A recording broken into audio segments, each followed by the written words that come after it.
Olá, crianças! Então, já concluíram as atividades de língua portuguesa? Então, muito bem. Então, nós vamos agora para as atividades de geografia, tá? Muito bem. Antes de começarmos as atividades de geografia de hoje, né? Dando continuidade aí que nós começamos a aula passada, usando então material de apoio, vamos falar um pouquinho sobre o conteúdo que nós estamos trabalhando, porque aí vocês voltam a fazer as atividades e nós encerramos então este capítulo, porque a aula que vem nós vamos iniciar um novo conteúdo, tá bom? Então vamos lá. Falamos até então sobre os rios e as paisagens brasileiras, não é? Aprendemos que as características de um rio dependem muito de 3 fatores, não é? O primeiro, tipo de relevo, se vai ser de planalto ou planície, né? Ou depressões. Falamos também que depende da vegetação e também do clima, tá? O tipo de rio, nós falamos aí sobre os rios de planalto e os rios de planície, tá bom? Rios de planalto são rios aí que apresentam corredeiras, né? Por quê? Porque na região aí de planalto, o solo apresenta muitas pedras, muitas rochas, certo? Então isso contribui para a formação de corredeiras, tá? Esses rios são muito favoráveis aí à construção então das hidrelétricas, tá? Também são favoráveis à pesca, tá? Ao turismo, né? Algumas pessoas praticam esportes nesses rios aí que tem corredeiras. Essas corredeiras também formam aí as cachoeiras, né? Formam então as cataratas. Temos ali as cataratas da Foz do Iguaçu, que são cataratas muito famosas, não é? Onde tem a hidrelétrica de Itaipu. Então são regiões aí de relevos de planalto, tá? Onde formam então os rios de planaltos. Já os rios de planície são formados então onde o relevo é de planície. Esses rios têm características aí de rios com águas mais calmas, né? São favoráveis então à navegação, são favoráveis também à pesca, tá? São favoráveis também ao turismo, né? Muitas pessoas vão para tomar banho nesses rios, tá? Então esses são os aproveitamentos que nós temos dos rios de planalto e os rios de planície, tá? Falamos também sobre um rio também muito importante, que é o Rio São Francisco.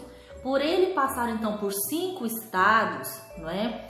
Ele também passa aí por 3 tipos de relevo, né? Então, desde a região de Minas Gerais, onde nasce o Rio São Francisco, onde passa então pelo estado da Bahia, Pernambuco, Alagoas, né? Sergipe, até ele desaguar então lá no Oceano Atlântico, ele passa aí pelos 3 tipos de relevos, tá? Tanto planalto, planícies e depressões. Então é um rio aí que é favorável também a usinas hidrelétricas, porque vai ter lugares aí onde ele vai apresentar corredeiras. Ele também é favorável para navegação, ele é favorável também para irrigação na agricultura, né, de hortaliças. Ele é favorável também para pesca, turismo, né? Pessoas também vão para tomar banho nesses rios. Então o Rio São Francisco aí é um rio muito importante, né, para a região do Nordeste do Brasil, tá? Muito bem. Aprendemos que as partes de um rio são, primeiro a nascente ou cabeceira, que é formada então por acúmulos de chuvas, não é? Ou por águas subterrâneas, né? Onde vai formar então a nascente ou cabeceira. Logo em seguida, esse acúmulo de água vai formar então o primeiro filete de água. Logo em seguida, dá-se então o curso ou leito, não é? Onde esse pequeno rio então vai formar aí até ele desaguar no rio principal. Então, o curso ou leito é o caminho que o rio faz até chegar no rio principal ou desaguar no oceano, tá? Muito bem. Logo depois do curso ou leito, as margens do rio aí, ou seja, esses blocos de terra formam as margens do rio, tá? Que são esses espaços de terra que ficam ao lado dos rios. Então, nós damos o nome de margem. Tá? E onde o rio deságua, não é? Ou no rio principal ou nos oceanos, o momento onde ele deságua é chamado de foz, tá bom? Então essas são as partes de um rio: nascente ou cabeceira, leito ou curso de água, não é? Temos as margens do rio, temos a foz, tá? Então são chamados aí esses partes principais aí. Lembrando também, os rios menores, né, que vão desaguar lá no rio principal ou nos oceanos, são chamados de afluentes ou tributários, tá? Então, o curso de água, o leito, né, vai percorrer o percurso até chegar no rio principal. Então, esse rio menor aí é chamado de afluentes ou tributários, tá bom? Então, tá certo.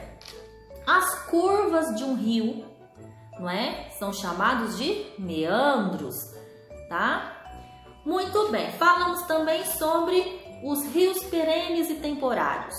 O que são rios perenes? São os rios que não secam.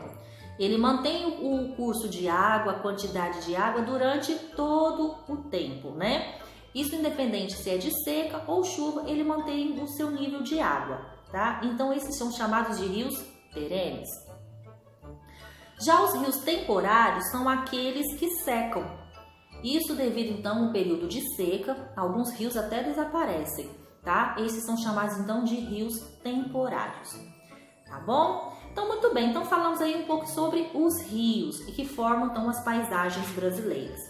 E por último comentamos então sobre as bacias hidrográficas. O que é a bacia hidrográfica? Muito bem, bacia hidrográfica é um conjunto então de cursos de água, que são os rios, não é? Ou seja, o rio principal e os seus afluentes. Então, um conjunto desses rios forma então a bacia hidrográfica, tá certo? O nosso território brasileiro é formado então por inúmeros rios, e esses rios então vão formar as bacias hidrográficas, tá bom? Então, muito bem. O nosso território brasileiro possui então 10 bacias hidrográficas, são as principais, tá? São 10 bacias hidrográficas. A nossa bacia hidrográfica chama Bacia Hidrográfica do Rio Amazonas. É a maior do território brasileiro, tá? Ou seja, por que ela chama Bacia Hidrográfica do Rio Amazonas? Porque toda bacia hidrográfica leva o nome do rio principal. O nosso rio principal é o Rio Amazonas. Por isso, então, o nome Bacia Hidrográfica do Rio Amazonas, tá? Muito bem. O Rio Amazonas, falando nele, ele nasce então lá no Peru com o nome de Rio Ucayali. Quando ele entra no território brasileiro, ele passa a ser chamado então de Rio Solimões, não é? E logo quando ele se encontra com o Rio Negro, passa então a formar um novo rio. Este então é o Rio Amazonas, tá certo? Muito bem. Então vamos às atividades de hoje. Vocês vão precisar do mapa para então concluir as atividades que começamos na aula passada. O mesmo mapa que utilizamos então na aula passada no material de apoio, vocês vão usar para fazer atividades da página 3, ou seja, da página 18, atividade número 3 e atividade número 4, tá bom? Então vamos lá. Atividade número 3.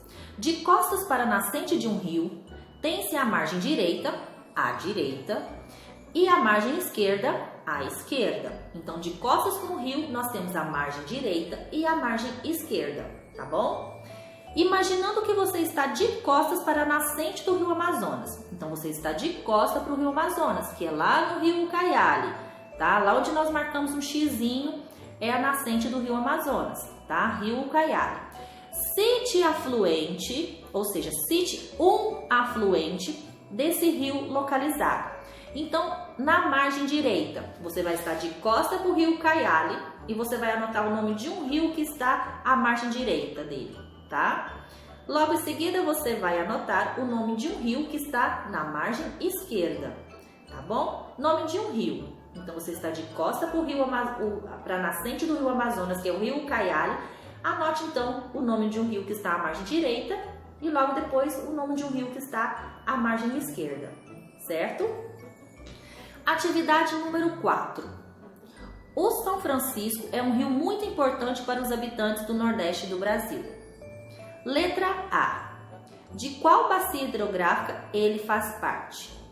Então você já sabe, né, como nós comentamos hoje, que o Rio São Francisco nasce no estado de Minas Gerais, percorre todo o estado da Bahia, não é?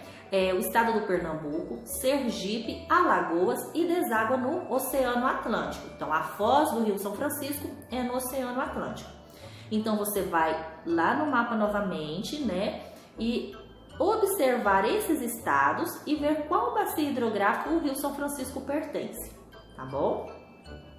Letra B. Localize o Rio São Francisco no mapa e com lápis traça o percurso que ele faz da nascente até a foz. Então ele nasce em Minas Gerais e deságua no Oceano Atlântico. Então, todo esse percurso, desde Minas Gerais até ele desaguar no Oceano Atlântico, você vai traçar esse percurso aí, tá bom? Letra C. Observe novamente o mapa Brasil, relevo da página 7. Então, qual que é o relevo? O mapa relevos, né? Página 7. Aqui, ó, mapa relevos da página 7. Muito bem, vamos ver qual é a atividade. Seguindo o percurso do Rio São Francisco, da nascente até a foz, identifica as unidades federativas e as formas de relevo pelas quais ele passa. Então, muito bem, nós sabemos que ele nasce em Minas Gerais, não é? Estado de Minas Gerais. Então, até ele desaguar no Oceano Atlântico, quais são os relevos aqui, o qual ele percorre? Tá bom? Anota lá na atividade e também o nome das unidades federativas a qual ele percorre, tá bom? Muito bem. Já a atividade seguinte, então, o que estudei é uma cruzadinha. Então, vocês vão ler aqui quais são as informações, né, da atividade. Aqui, então, está as dicas para vocês responder, tá? Aqui, continuando as dicas, para vocês responderem, então, a cruzadinha, tá certo? Então, é a atividade hoje de geografia, tá bom? Realize as atividades que vocês conseguirem, tentem mesmo fazer, tá? Não deixe a atividade em branco, tá bom? Se errar, não tem problema, a gente está aqui para aprender, tá bom? Então, traga as atividades prontinhas aí pra gente corrigir na sala virtual, tá certo? E nós vamos discutir mais sobre esse assunto, vamos tirar as dúvidas, tá? Não deixe de assistir os vídeos da videoaula, auxilia muito vocês na resolução das atividades, tá bom? Também tem as videoaulas lá no portal, também vocês podem assistir. Isso são ferramentas aí que só auxiliam vocês nessas atividades, tá certo? Então aguardo vocês na sala virtual. Bons estudos!